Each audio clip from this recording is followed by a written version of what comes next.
শাওন ম্যাডামের বিয়েতে যদি আমি উপস্থিত না থাকি তখন কি করে বলবো মা যে ওনার বিয়ের পরের দিনই আমার বিয়ে? শুধু বসে বসে ফ্যাল ফ্যাল করে তাকিয়ে থাকা আর চোখের জল ফেলা ছাড়া তোমার আর কিছু করারই নেই।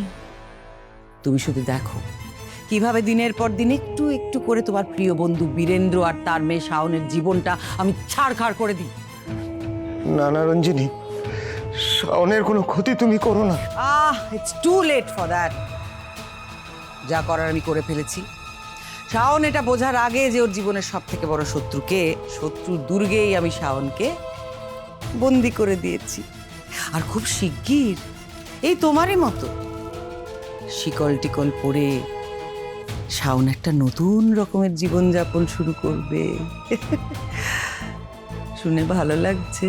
খুশি হয়েছো তুমি? তুমি খুশি না হলে কি হয়েছে? শাওন যখন কাঁদবে, চোখের জল ফেলবে, যন্ত্রণায় ঝটফট করবে, ওর জীবনটা যখন ছাড়খাড় হয়ে যাবে, তখন কি আনন্দ পাবে রঞ্জিনী মিত্র।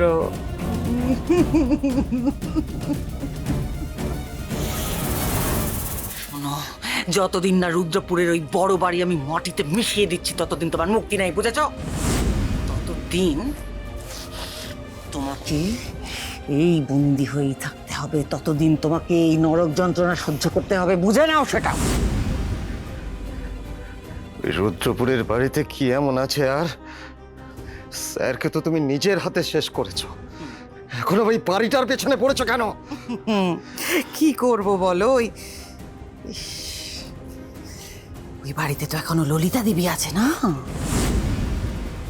আর যতদিন ওই বুড়ি এই পৃথিবীতে নিঃশ্বাস ফেলবে ততদিন তো আমি তোমাকে মুক্তি দিতে পারবো না। আর এটাও তো ঠিক, ললিতা দেবী বেঁচে থাকতে তুমি কেন মরতে যাবে? তোমার কি মরার বয়স হয়েছে নাকি? মরার বয়স তো হয়েছে ওই বুড়িটার। আর তারপর তুমি যেদিন খবরটা পাবে যে তোমার প্রাণের ললিতা দেবী উনি এই পৃথিবীর মায়া কাটিয়ে চলে গেছেন, সেদিন তোমার মুখটা যা হবে, সেদিন তুমি যে যন্ত্রণায় ছটফট করবে, সেটা দেখার জন্য তো আমিও এতগুলো বছর অপেক্ষা করছি। না, বড়মার গায়ে একটা আঙুল তুমি ছবে না রঞ্জিনী, তাহলে তোমার নরকেও ঠাই হবে না। চুপ! ঠাই হবে? আমার কোথায় ঠাই হবে না হবে সে নিয়ে তোমায় ভাবতে হবে না। পুরো মুডটা নষ্ট করে দিল। যাক, তোমাকে একটা দারুণ সারপ্রাইজ দিই। ভালো খবর। তোমার মনে আছে আমি তোমায় বলেছিলাম নন্দিতার মেয়ে শাওন এখন অনেক বড় হয়ে গেছে, হুবহু নন্দিতার মতো দেখতে হয়েছে।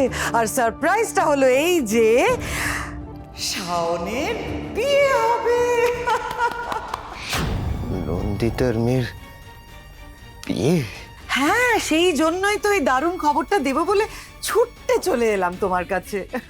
আফটার অল তোমার প্রিয় বন্ধু বীরুর মেয়ের বিয়ে বলে কথা, নেমন্তন্ন করবো না তা কি হয়?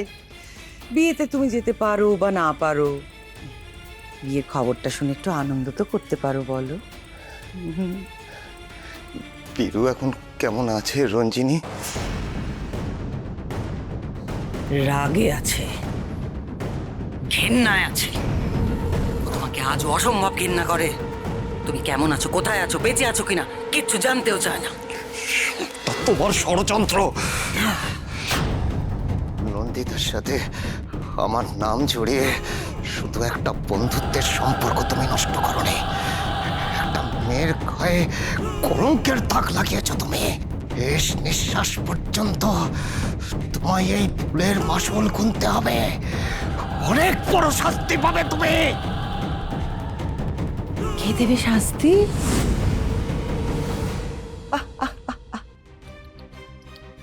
আয়, তুই তুই দিবি আমাকে শাস্তি?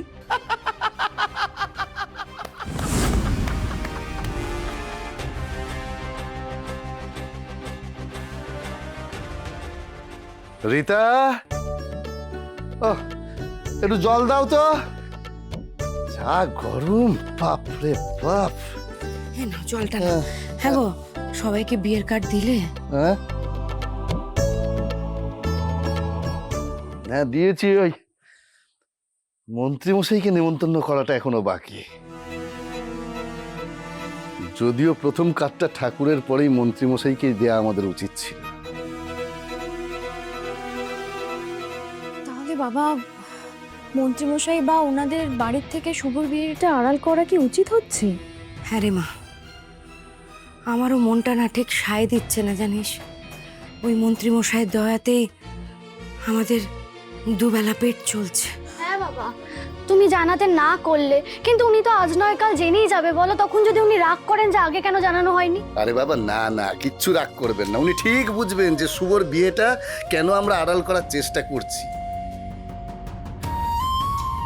আরে বাবা, শুভ ওনার বিয়ে, ওর দায়িত্ব অনেক বেশি। ওই বিয়ের সমস্ত কাজ সামলানোর পাশাপাশি ও সমস্ত অতিথিদের চেনে, তাদেরকে আপ্যায়ন করার বিষয়টা ও ভালো বোঝে। ওই যে তুই দেখলি না যে ওই মন্ত্রীমশাইয়ের যে দিদির মেয়ে রাইমা, তা বিয়ের সময় বাড়ির থেকে কত দূরে বিয়ে, তাও কি সুন্দরভাবে বিয়ের সমস্ত কিছু ও সামলেছিল। আর এবার তো মন্ত্রীমশাইয়ের নিজের মেয়ের বিয়ে, ওর তো দায়িত্ব আরো বেশি। দেখো, আরে আমাদের তো আরো উচিত এই বিয়েতে সকাল থেকে ওখানে থেকে হাতে হাতে অন্তত কাজগুলো সামলানো। কিন্তু সকাল থেকে আমরা সবাই তো ও বাড়িতে যাওয়া সম্ভব নয়, কারণ এ বাড়িতেও তো দুটো বিয়ে, বলো না। হ্যাঁ, আর মন্ত্রীমশাই যদি জানতে পারেন শাওন মায়ের বিয়ের পরের দিন বৃষ্টির বিয়ের পাশাপাশি শুভর বিয়ে, তাহলে উনি ঠিক শুভকে ছুটি দিয়ে দেবেন। ওই শাওন মায়ের বিয়ের কোনো কাজই শুভকে উনি দেবেন না, এতে শুভ খুব কষ্ট পাবে রিতা। সেই জন্যই আমি বলছি যে এক্ষুনি না ওনাকে বলার কথা একদম মাথায় এনো না। ঠিক আছে, ছাড়ো, তোমাদের কিছু ভাবতে হবে না। ও যা সামলাবার আমি সামলাবো। কাল আমি একবার মন্ত্রীমশাইয়ের বাড়িতে যাব, যা বলার আমি বলবো, বুঝেছো? মানে কি বলবে বাবা?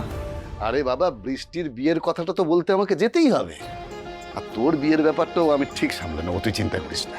সেই ভালো, কিন্তু আমি ভাবছি অন্য কথা বাবা। শাওনের বিয়ের পরের দিনই ভাইয়ের বিয়ে, তার মধ্যে এই বাড়িতে একসঙ্গে দুটো বিয়ে, ছেলের বাড়ির কাজ, মেয়ের বাড়ির কাজ, ওদিকে শাওনের বিয়ের কাজ। তুই একা হাতে এত কিছু কি করে সামলাবি ভাই? সামলাতেই হবে দিদি। শাওন ম্যাডামের বিয়ের সব কাজ মিটিয়ে আমি এখানে আসবো, কিছু একটা করে ম্যানেজ হয়ে যাবে। দেখিস বাবা, অনেক বাধা বিপত্তি পেরিয়ে তোদের বিয়েটা হচ্ছে।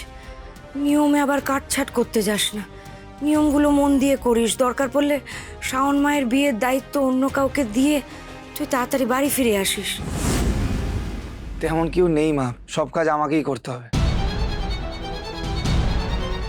আর তাছাড়া শাওন ম্যাডামের বিয়েতে যদি আমি উপস্থিত না থাকি, তখন উনি তো প্রশ্ন করবে।